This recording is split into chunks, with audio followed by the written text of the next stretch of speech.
இனி summer holidays கண்ணு கால் GT ஹாலிடேஸ்க்கு பண்ணு. GT holidays, south India's #1 travel brand. நாடாளுமன்ற தேர்தலின் 2ஆம் கட்ட தேர்தல் வரும் ஏப்ரல் 26ஆம் தேதி நடைபெற இருக்கிறது. அன்று கேரளாவில் உள்ள 20 தொகுதிகளிலும் ஒரே கட்டமாக தேர்தல் நடைபெறுகிறது.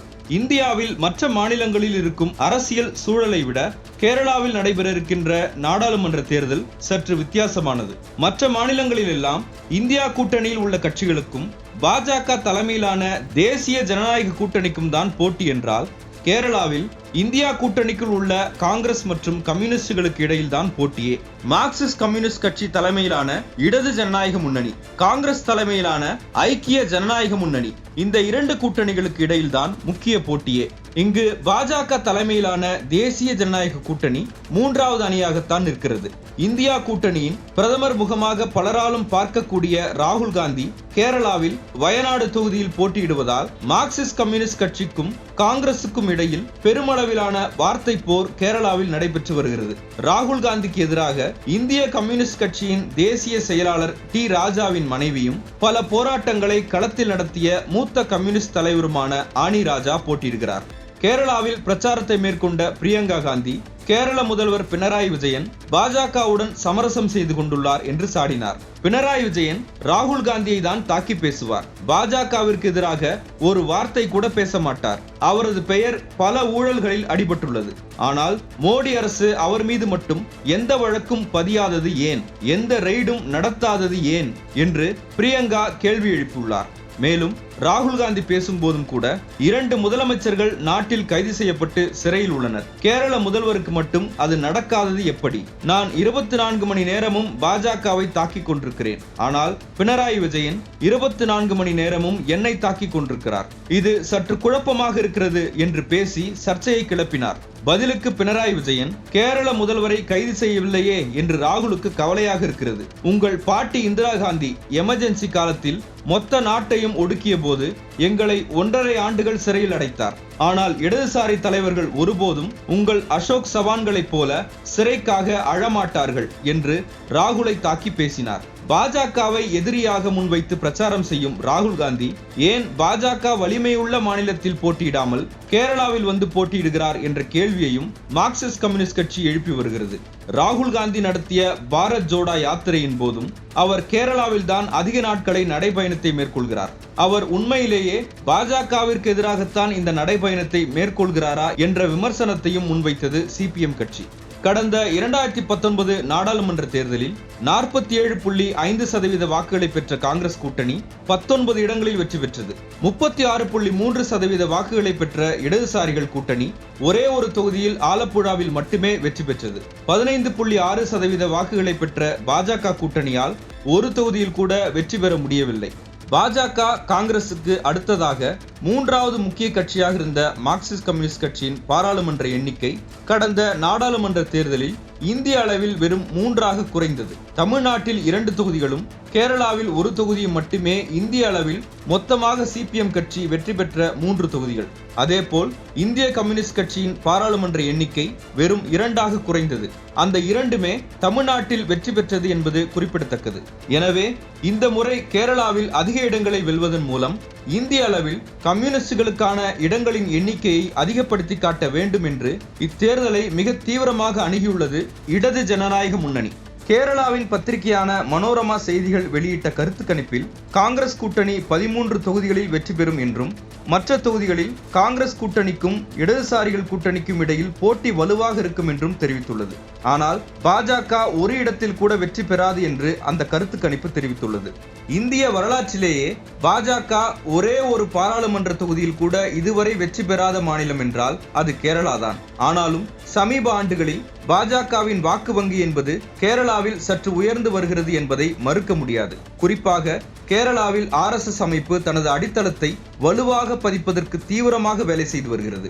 1984இல் 1.75% இருந்த பாஜகவின் வாக்கு வங்கி 2019இல் 13% உயர்ந்திருக்கிறது. கேரளாவை பொறுத்தவரை அதன் மக்கள் தொகையில் 27% இஸ்லாமியர்களும் 18% கிறிஸ்தவர்களும் என மொத்த மக்கள் தொகையில் கிட்டத்தட்ட பாதி பேர், அதாவது 45% மக்கள் சிறுபான்மை மதங்களை சேர்ந்தவர்களாக இருக்கிறார்கள். இந்த ஓட்டுகள் இல்லாமல் பாஜகவால் வெற்றி பெற முடியாது என்பதால் இஸ்லாமியர்கள் மற்றும் கிறிஸ்தவர்களுக்கு இடையே பிரிவினை ஏற்படுத்த பாஜக முயன்று வருவதாக கேரளாவைச் சேர்ந்த அரசியல் விமர்சகர்கள் குற்றம் சாட்டுகிறார்கள். அதாவது லவ் ஜிகாத் என்ற பெயரில் இந்து மற்றும் கிறிஸ்தவ மத பெண்களை இஸ்லாமிய இளைஞர்கள் ஏமாற்றி திருமணம் செய்து அவர்களை இஸ்லாமியர்களாக மதம் மாற்றுகிறார்கள் என்ற பரப்புரையை கேரள கிறிஸ்தவர்கள் மத்தியில் பாஜக செய்து வருகிறது.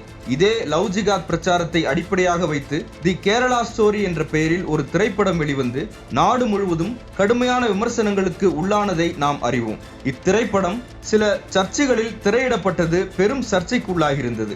கிறிஸ்தவர்களின் வாக்குகளை குறிவைத்துத்தான் கடந்த ஆண்டு பிரதமர் மோடி கேரளாவுக்கு சென்றபோது கிறிஸ்தவ மத தலைவர்களை சந்தித்து பேசினார். அவர் சந்தித்ததில் பெரும்பான்மையானோர் சிரியன் கிறிஸ்தவ பிரிவை சேர்ந்தவர்கள். சிரியன் கிறிஸ்தவர்கள் பெரும்பாலும் நில உடைமையாளர்களான உயர் சாதிகளை சேர்ந்தவர்கள் என்பது குறிப்பிடத்தக்கது.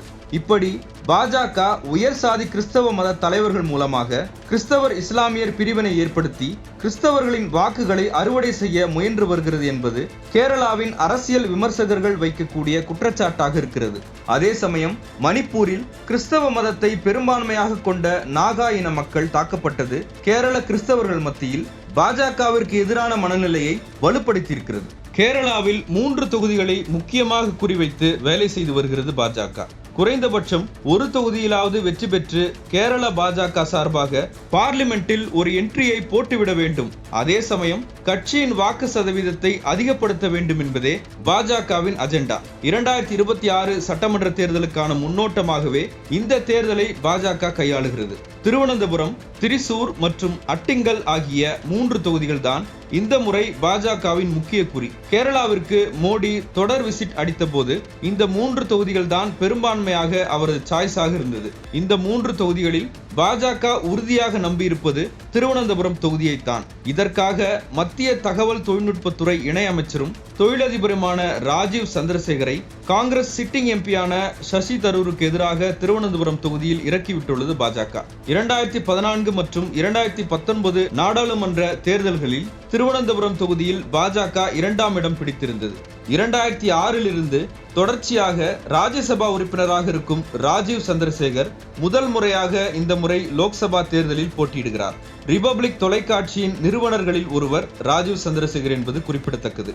நாயர்களின் வாக்குகள் கணிசமாக பாஜகவிற்கு இருப்பதால் கிறிஸ்தவர்களின் வாக்குகளை கூடுதலாக பெற்றால் திருவனந்தபுரத்தை பிடித்து விடலாம் என்பது பாஜகவின் கணக்கு. அடுத்ததாக திரிசூர் தொகுதியில் நடிகர் சுரேஷ் கோபியை பிரபலமான முகமாக முன்வைத்து களமிறங்கியிருக்கிறது பாஜக. நான் இங்கு வெற்றி பெற்றால் நான் மத்திய அமைச்சர் ஆவேன், திரிசூரிலிருந்து ஒரு மத்திய அமைச்சர், இது மோடியின் கேரண்டி என்று சுரேஷ் கோபி பிரச்சாரம் செய்து வருகிறார். மூன்றாவதாக அட்டிங்கல் தொகுதியில் வெளியுறவுத்துறை இணையமைச்சரும் கேரள மாநில பாஜகவின் முன்னாள் தலைவருமான வி முரளிதரனை களமிறக்கி இருக்கிறது. மகாராஷ்டிராவில் இருந்து ராஜ்யசபா உறுப்பினராக தேர்ந்தெடுக்கப்பட்டவரை இம்முறை லோக்சபாவில் போட்டியிட இறக்கியிருக்கிறது பாஜக. இங்கு ஈழவ சமூக மக்களின் வாக்குகள் அதிகமாக இருப்பதால் அவர்களின் வாக்குகளை பாஜக குறிவைத்திருக்கிறது. குறிப்பாக கேரளாவில் சாதிய ஒடுக்குமுறைகளுக்கு எதிராக பெரும் சீர்திருத்தத்தை நிகழ்த்திய நாராயணகுருவை இந்துத்துவத்தின் அடையாளமாக மாற்ற பாஜக முயன்று வருகிறது. இதன் காரணமாக சிபிஎம் கட்சிக்கும் பாஜகவிற்கும் இடையில் பல வார்த்தை போர்கள் நடைபெற்றுள்ளன. மேலும் நாராயணகுருவின் சிவகிரி மடத்திற்கு பாஜக தலைவர்கள் பல விசிட் அடித்து மடத்தினை தங்கள் கட்டுப்பாட்டிற்குள் கொண்டு வருவதன் மூலம் ஈழவ மக்களின் வாக்குகளை அறுவடை செய்யவும் பாஜக திட்டமிட்டிருப்பதாக கேரள அரசியல் விமர்சகர்கள் தொடர்ந்து சொல்லி வருகிறார்கள்.